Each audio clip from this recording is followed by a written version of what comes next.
देखें, ये जो बैनुल-अक़वामी बिसात होती है ना, ये बड़ी मज़ेदार होती है। पाकिस्तान जैसे मुल्क क्योंकि ऐसी लीडरशिप रखते हैं जो दूरअंदेश नहीं होती, 1 साल का सोचती है, 5 साल का सोचती है, 10 साल का सोचती है। तो इन पर गालिब आने के लिए क्या होता है कि जो बैरूनी क़ुव्वतें हैं, वेस्टर्न पावर्स हैं, जिन्होंने वक्त के साथ साथ सोचा है, समझा है चीज़ों को, वो 50 साल का सोचती हैं, 100 साल का सोचती हैं, 200 साल का सोचती हैं। पाकिस्तान दरअसल क्या है कि बैनुल-अक़वामी बिसात और बैनुल-अक़वामी जो खेल है उसमें एक प्यादे का खिलाड़ी है। हमारा किरदार फ्रंट लाइन स्टेट का बिल्कुल इसी तरह से है जैसे जब आप शतरंज की बिसात बिछाते हैं तो उसमें जिस तरह प्यादा चलता हुआ जाता है फ्रंट लाइन पे, वही होता है। बात कुछ ऐसी है कि पाकिस्तान का टास्क है, पाकिस्तान का टास्क ये है कि इस खित्ते के अंदर अपना किरदार अदा करना और बैनुल-अक़वामी सतह के ऊपर जो क़ुव्वतें सरगर्म हैं उनका एजेंट बन के काम करें। और इसके अंदर उन्होंने बेहतरीन प्लानिंग की है, क्योंकि आपको पता है कि जाहिल एक ढूंढो हज़ार मिलेगा हमारे मुल्क में आपको, और बसीरत नाम की तो जैसे कोई चीज़ नहीं है।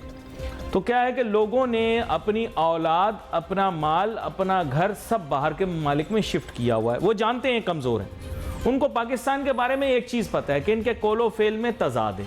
कोलोफेल में जिन लोगों के तजाद होते हैं उनको क्या कहते हैं? नहीं यार, मुनाफिक नहीं कहते, उनको कहते हैं मुतजाद तबीयत के मालिक। आगे समझ तो आप गए होंगे।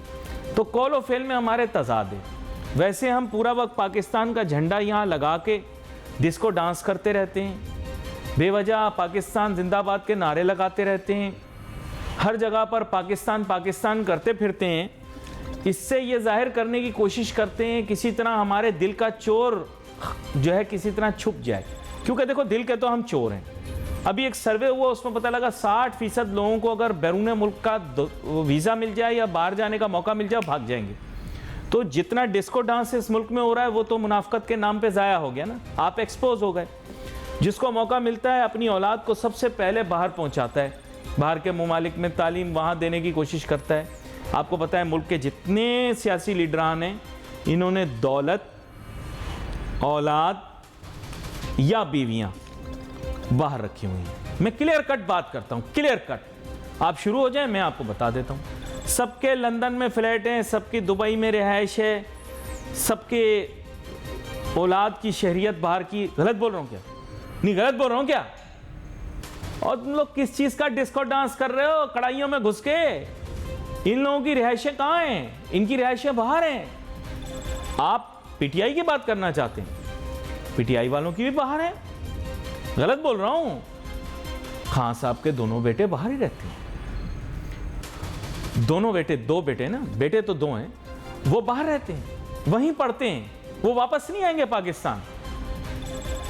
शेखा का अगर उनके लिए प्रपोजल भी गया है तो उन्होंने बाहर ही रहना है।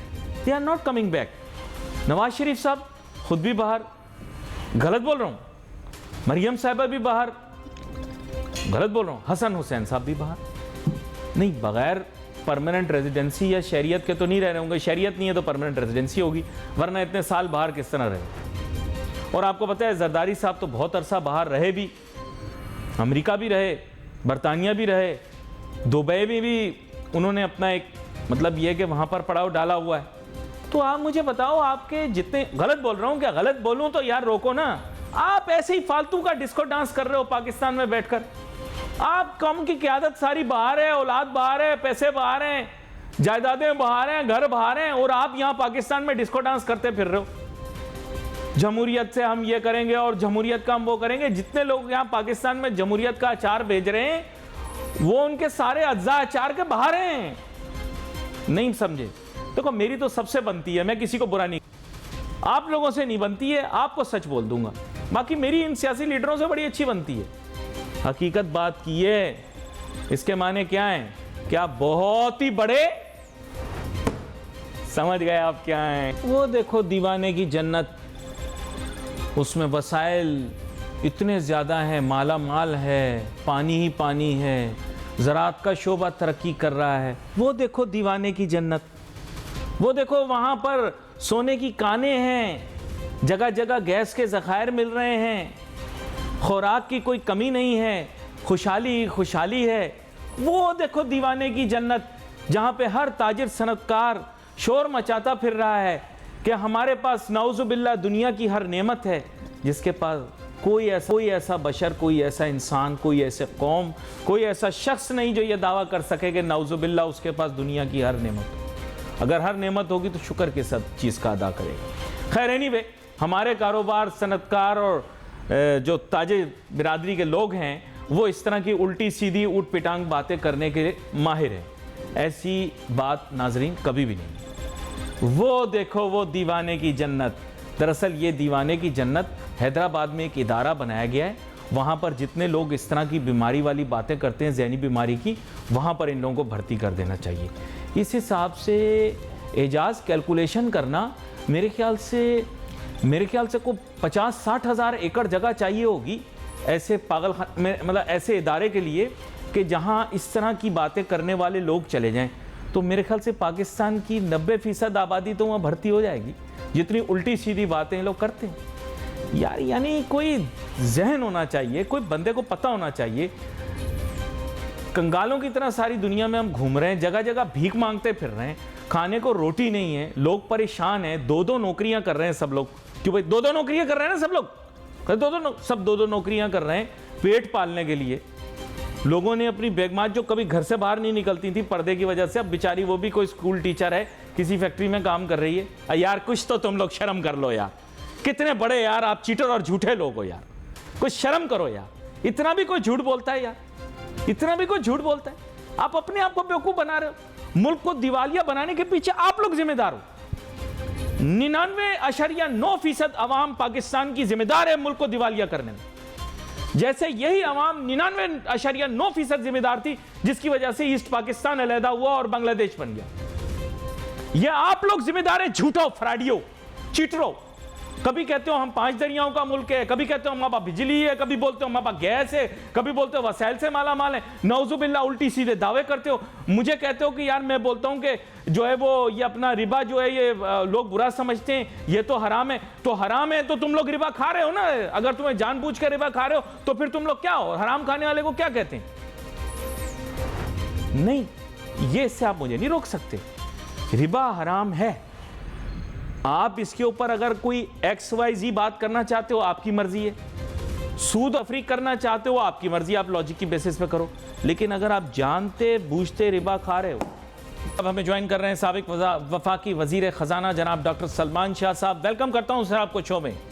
शुक्रिया जी डॉक्टर सलमान शाह साहब। मैं माजी के अंदर आपके साथ जिरा भी करता रहा इस मौजू के ऊपर, और अब ये चीज़ साबित हो गई है कि पाकिस्तान फिर आला कार बनेगा और इस खित्ते के अंदर अफगानिस्तान को कंट्रोल करने के लिए अपना किरदार अदा करेगा। इसके एवज में मुझे ऐसा महसूस होता है कि हमें कुछ पैसे भी मिल जाएंगे, and perhaps that will be the bail out that we are looking for. आपका इस मुतालिक क्या तज्जिया है? देखें, अब ये दहशतगर्दी दोबारा से सर उठा रही है, और अगर उसको कुचल में आपको कोई मदद मिल सकती है तो बहुत अच्छी बात होगी। और पाकिस्तान के लिए बहुत ज़रूरी है कि ये फाइनेंशियल क्राइसिस जो है इस वक्त इसको रिजॉल्व किया जाए और तमाम रिसोर्सेज जो हैं इसके लिए इस्तेमाल किए जाए। हमारा जो बैरून मुल्क कर्जों की अदायगियों का मसला है, इसका एक ही तरीका है कि इनको रीशेड्यूल किया जाए, रीस्ट्रक्चर किया जाए और आगे जो करंट अकाउंट डेफिसिट है उसको फाइनेंस किया जाए। तो ये सारी चीज़ें जो है अब इन प्लेस आनी चाहिए, अदरवाइज इकोनॉमिक इम्प्लोजन जो है वो बहुत ज़्यादा खतरनाक है। तो आई थिंक ये मल्टीप्लायर हो रही हैं सारी चीज़ें कि पॉलिटिकल क्राइसिस, इकोनॉमिक क्राइसिस, ऊपर से टेररिज्म। तो अब साइमल्टेनियसली सब चीज़ को करना पड़ेगा और इसके लिए बड़ी महारत भी चाहिए और फॉरेन पॉलिसी भी आपको फॉरेन पॉलिसी मैनेजर्स बेहतरीन चाहिए और इकोनॉमिक मैनेजर्स बेहतरीन चाहिए, और बिल्कुल मुल्क के अंदर पॉलिटिकल जो स्टेबिलिटी है वो भी क्रिएट करनी है। सो बड़ा टास्क जो है वो बड़ा अहम है, बट खासा मुश्किल भी है। So let's see what happens. अच्छा, यहाँ पर डॉक्टर सलमान शाह साहब, आपको पता होगा कि there are many different types of mindsets that are at work in Islamabad, and one of those believes that the government needs to engage and discuss with Imran Khan as to what can be the possible solution for a workable setup for the next 6 to 9 months. And they believe that if Imran Khan agrees to the fact that he does not dissolve the assemblies of Punjab and KPK, there can be a workable solution to save Pakistan's economy in the next 6 to 8 months. Do you concur or do you disagree? देखिए, मेरे ख्याल में जो elections के लिए 90 days period होता है care taker governments का, उसमें बहुत कुछ हो सकता है, क्योंकि ये सारी चीजें जो हैं वो चीजें हैं जो हम सबको पता है कि क्या करना है। मतलब एक्सचेंज रेट को फ्लोट करना, इंटरेस्ट रेट्स को पॉजिटिव करना, डेफिसिट्स को कम करना, और जो रिफॉर्म्स करनी है, बिजली की रिफॉर्म्स हैं, etcetera etcetera. We all know कि वो क्या चीजें करने वाली हैं, सिर्फ पॉलिटिकल विल नहीं है।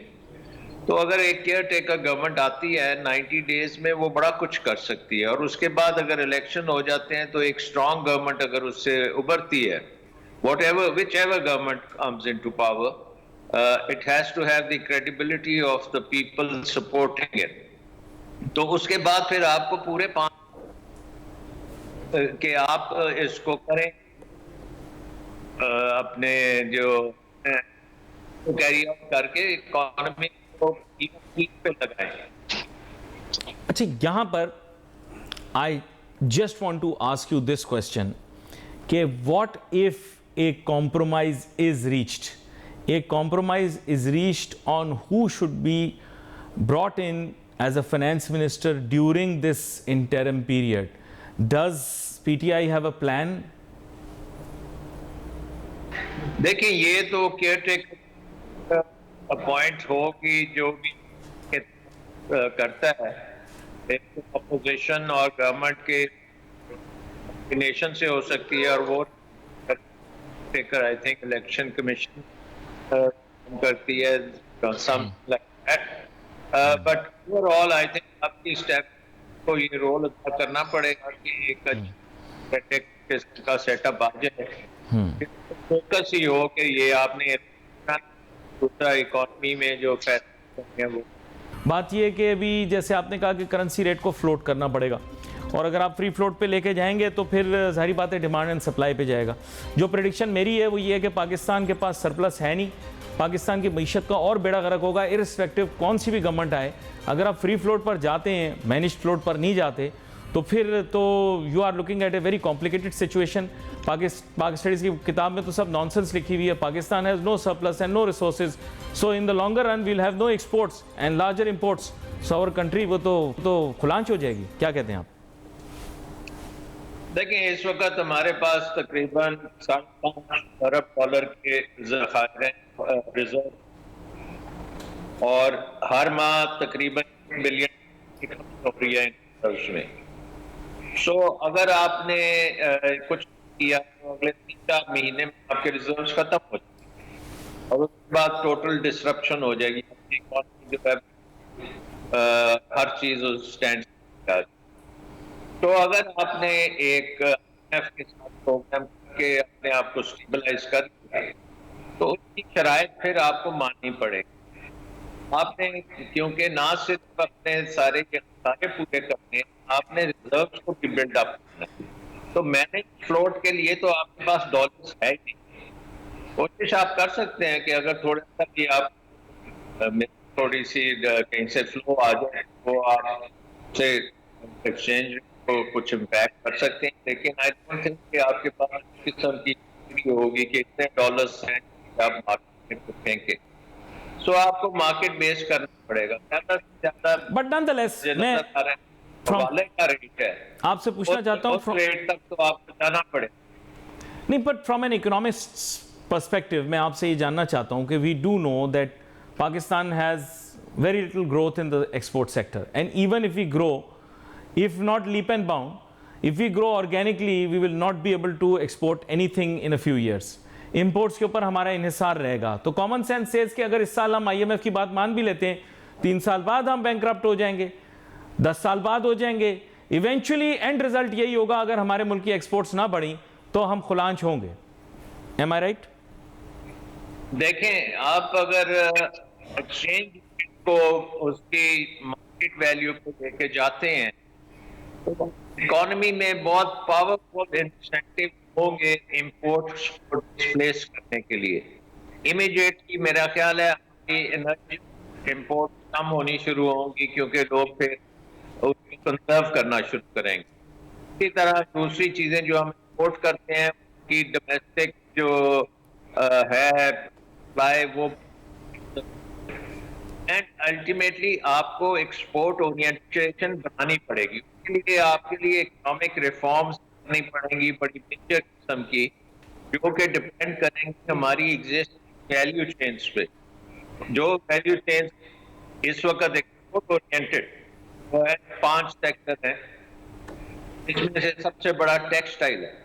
तो एक इकोनॉमी इन 4-5 सेक्टर्स पे डिपेंड नहीं कर सकती, आपको डाइवर्सिफिकेशन करनी पड़ेगी। बहुत ज्यादा डिफरेंट वैल्यू चेन जो है उनको आपको प्रमोट करना पड़ेगा। वो एग्रीकल्चर में भी है, आप देख सकते हैं कि आपके मुल्क में हर किस्म के एग्रीकल्चर है, लेकिन हम एक्सपोर्ट के लिए नहीं करते। तो एक्सपोर्ट ओरिएंटेड एग्रीकल्चर भी करनी पड़ेगी, इसका मतलब है कि उसकी प्रोडक्टिविटी, उसकी यील्ड्स बहुत बढ़नी पड़ेगी। इसी तरह आपके पास लाइट फिटिंग है, इलेक्ट्रॉनिक है, दूसरी तीसरे हैं जो एक्सपोर्ट नहीं होती लेकिन डोमेस्टिक इस्तेमाल में होती हैं, उनकी आपको एक्सपोर्ट ओरिएंटेशन करनी पड़ेगी। यानी कि आपको इकोनॉमिक ट्रांसफॉर्मेशन के लिए डाइवर्सिफिकेशन करनी पड़ेगी और डिस्ट्रिक्ट लेवल पे जो इंडस्ट्रीज हैं और सर्विसेज वहाँ प्रोवाइड होती हैं उनको स्केल पे लाना पड़ेगा, बड़ा करना पड़ेगा, एफिशिएंट करना पड़ेगा ताकि दुनिया के साथ इंटीग्रेट हो सके। तो पाकिस्तान जो दुनिया का 5वां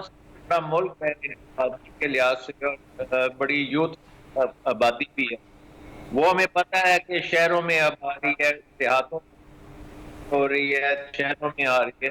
तो शहरों की जो इकोनॉमी है तो वो तो मैन्युफैक्चरिंग और सर्विस, तो मैन्युफैक्चरिंग और सर्विस में आपको एक रेवोल्यूशन लाना पड़ेगा और इसको लगेंगे 4-5 साल करने में। बट जो ऊपर एक्सचेंज रेट का मामला है वो ये को रीइंफोर्स करेगा कि आप ज्यादा से ज्यादा इंपोर्ट सब्स्टिट्यूशन करें और ज्यादा से ज्यादा एक्सपोर्ट्स करें। ये आपको डिलीवरी करना पड़ेगा, आपकी ब्यूरोक्रेसी को ट्रेन करना पड़ेगा ये काम करने के लिए, रूल्स रेगुलेशंस को आपको डीरेगुलेट करना पड़ेगा, इन्वेस्टमेंट को आपको ओपन अप करना पड़ेगा। और फिर ये है कि दहशत गर्दी को भी आपने रोक के रखना है और अपनी पॉलिटिकल स्टेबिलिटी भी करनी है। तो अब आए हैं कि हमारे पास और कोई मौका नहीं है, यही एक वक्त है। अगर हम ये स्टेबिलिटी ले आते हैं तो ये बाकी सारे काम सारे करने पड़ेंगे।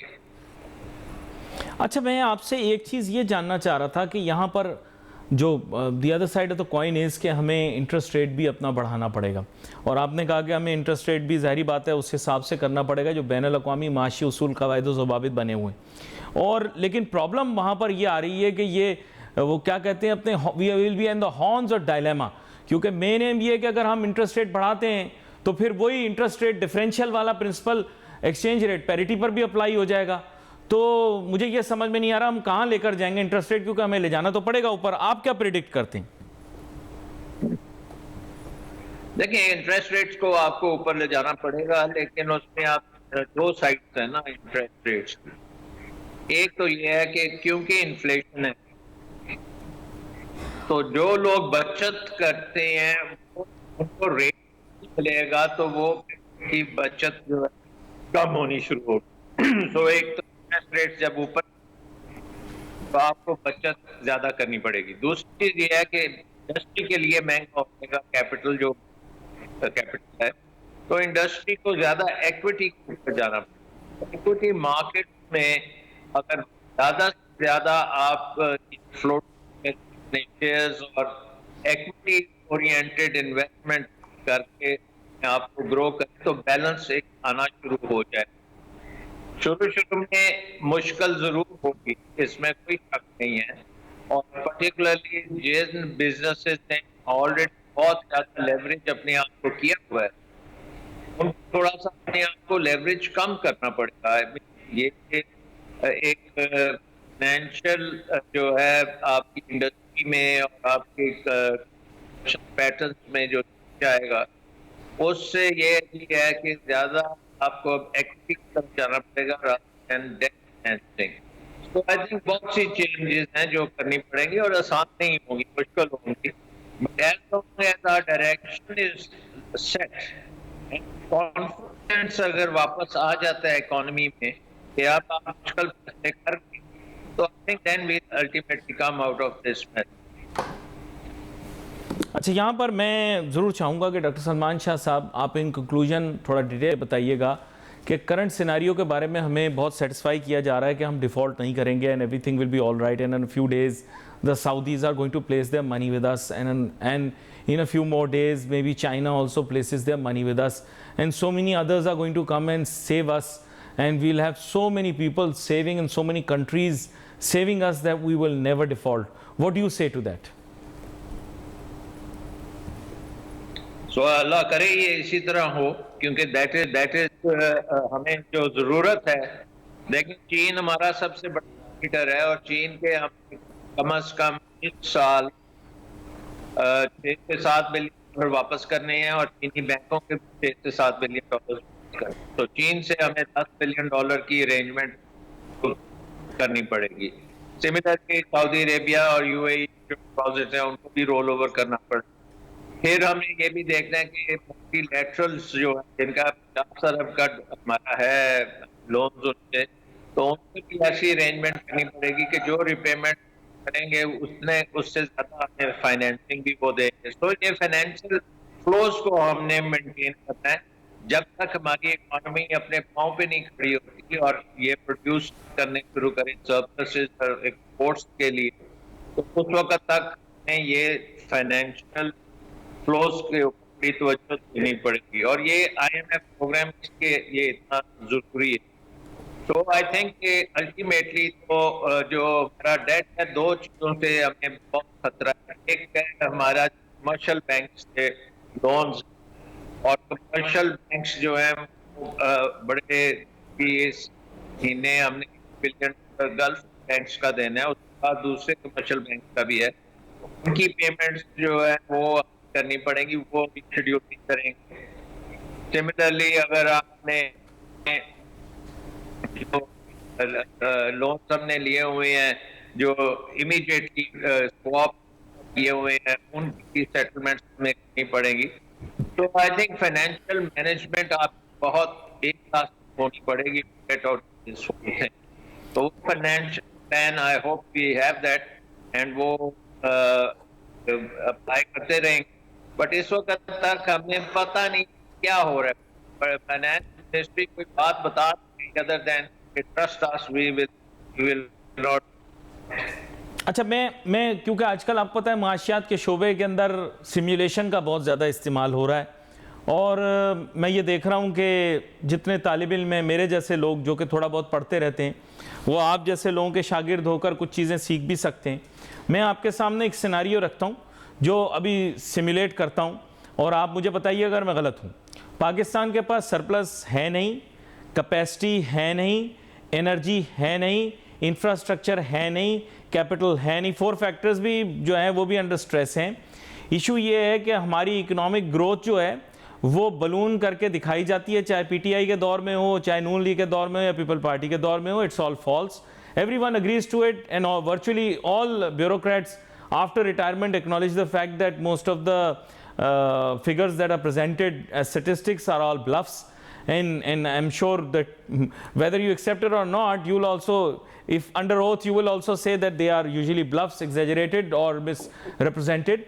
The issue is कि जो reality है वो ये कि Pakistan's economy is going downhill and will continue to do so unless of course we receive an injection of technology and investment, something that you have always emphasized on. Investment, an injection of investment and technology shall come either from the West or from China. Now we need the investment. Nobody is willing to invest in our country and nobody is going to share technology with us. These are the two major barriers. I don't know, this is what I've studied in books. जी. देखिए, बात ये है कि आपने जो भी बातें की हैं इसमें आप देखें कि हमारे पास जो इमीडिएट प्रॉब्लम्स है ना उनको पहले टैकल करना, और वो की जो प्रॉब्लम है कि हमारे पास डॉलर्स किसी तरह पहुंचे और हम अपने जो फाइनेंशियल मसले हैं, लाइबिलिटीज हैं, को स्ट्रीमलाइन करके रीशेड्यूल किसी तरीके से कराएं ताकि हम डील कर सकें। और उसके बाद फिर आपकी बात जो एनर्जी सेक्टर की है, बिल्कुल एक ऐसा एनर्जी सेक्टर है जिसने पाकिस्तान की तबाही कर दी है। मतलब वो एक किस्म का उसने डेवस्टेटिंग इम्पैक्ट है एनर्जी सेक्टर का, क्योंकि हमने बिजली का निज़ाम जो है वो सारा इम्पोर्टेड है, प्रोडक्शन है, उसमें बड़ी चोरी है, 25% तो अभी भी वहाँ पे लॉसेस हैं। सो उसको आपको ठीक करना पड़ेगा। ये सारी चीजें बहुत मेहनत दरकार करती हैं और बड़ी स्किल्स भी इसमें है। फिर उसके साथ साथ आपको इन्वेस्टमेंट की अपॉर्चुनिटी ढूंढनी पड़ेगी, और इन्वेस्टमेंट आप हमें चाहिए जो कि आप एक्सपोर्ट ओरिएंटेशन इसमें होनी चाहिए, और वो इन्वेस्टमेंट आपकी एग्रीकल्चर सेक्टर में भी आनी चाहिए, मैन्युफैक्चरिंग में भी, सर्विसेज में भी, और इसके लिए माहौल बनाना पड़ेगा। इन्वेस्टमेंट क्लाइमेट रिफॉर्म्स जो आप सुनते रहते हैं वो आपको हकीकत में करनी पड़ेगी। आपको डीरेगुलेट करना पड़ेगा कि एंटरप्रेन्योर जो है एनओसीज के चक्कर से निकल आए, और एनओसी के बगैर अगर वो डायरेक्ट इन्वेस्ट करना चाहता है तो इन्वेस्ट करें। ओवरसीज पाकिस्तानी को आपको करना पड़ेगा, मोबिलाइज करना पड़ेगा, उनको कुछ सहूलतें देनी पड़ेंगी। देखें 30 अरब डॉलर तो वो आपको भेज रही है, गवर्नमेंट में इतने रिमिटेंसेज आए हैं, अब वो भी नीचे जा रहे हैं। तो I think we have to do lots of things.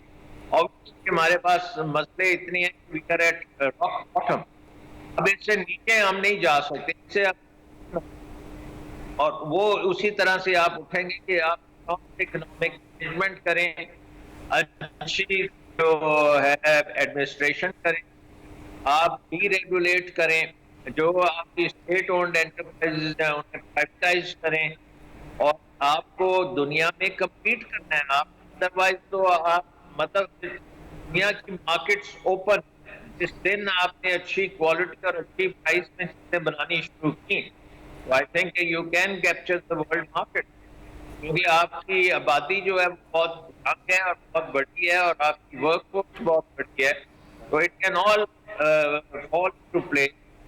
के साथ साथ सीपैक में जो आपने बात की टेक्नोलॉजी की और चाइनीज इन्वेस्टमेंट और अमेरिकन या वेस्टर्न इन्वेस्टमेंट भी आ सकती है, क्योंकि वो भी एक ageing society, Europe is ageing, America is ageing, China is ageing, और हम एक ऐसे हैं जो कि जहाँ पे हम एनवायरमेंट क्रिएट करें जिसमें इन्वेस्टमेंट आ सके। तो किसी ने नहीं कहा कि ये आसान काम है, ये मुश्किल काम है, लेकिन ये करना पड़ेगा। बड़ी अहम बात आपके साथ हो रही है, लेकिन मेरे पास वक्त मुख्तसर है। आपका शुक्रिया अदा करना चाहूँगा, थोड़ा सा समअप करूँगा। और डॉक्टर सलमान शाह साहब ने बड़ी अहम गुफ्तगू की है। नाज़रीन, कभी कभी सोल्यूशन बेस्ड अप्रोच के अंदर हकीकत पसंदाना बात करता हूँ। अब मैं आपसे थोड़ा खुल के बात करना चाहूँगा। नाज़रीन, एक जो लिबर्टी हमें हासिल होती है टेलीविज़न पर आने के बाद, वो ये है कि अपनी राय को आपके सामने रखें, लेकिन अपनी राय से ज़्यादा अहम फैक्ट्स होते हैं। आप अंधे तो नहीं, आप माशाल्लाह अक्लमंद हैं। आप ये चीज़ जानते हैं कि इस मुल्क के अंदर कोई भी चीज़ वाफिर मिकदार में मौजूद नहीं, अफरात नहीं। हम एक बहुत ही गरीब मुल्क हैं, हमारे पास वसाइल का फुकदान है, हम एक दीवाने की जन्नत में रह रहे हैं। हमें इससे बाहर निकलना पड़ेगा। हमारा कोई शॉर्ट टर्म हल नहीं, कोई मीडियम टर्म हल नहीं, हमें लॉन्ग टर्म हल मानना पड़ेगा। सिर्फ गाने बजाने से कि हमारा मुल्क जो है वो क़यामत तक कायम रहेगा, नाउज़ुबिल्लाह, बाकी तो सिर्फ मेरे रब की ज़ात है, बाकी तो सब फ़ानी है। कोई किसी चीज़ का दावा नहीं कर सकता। मैं सिर्फ ये कहूँगा, अपनी अकल का इस्तेमाल करें। कोई ना कोई हमें अब तदबीर करनी पड़ेगी ताकि हमारे मुल्क की मईशत बच जाए, और वो तदबीर मुआशी नौइयत की नहीं होगी। आप भी जानते हैं और मैं भी जानता हूँ। यहाँ पर प्रोग्राम का वक्त ख़त्म हुआ चाहता है। अली नासिर हमारी टीम को इजाज़त दीजिए। अल्लाह हाफ़िज़।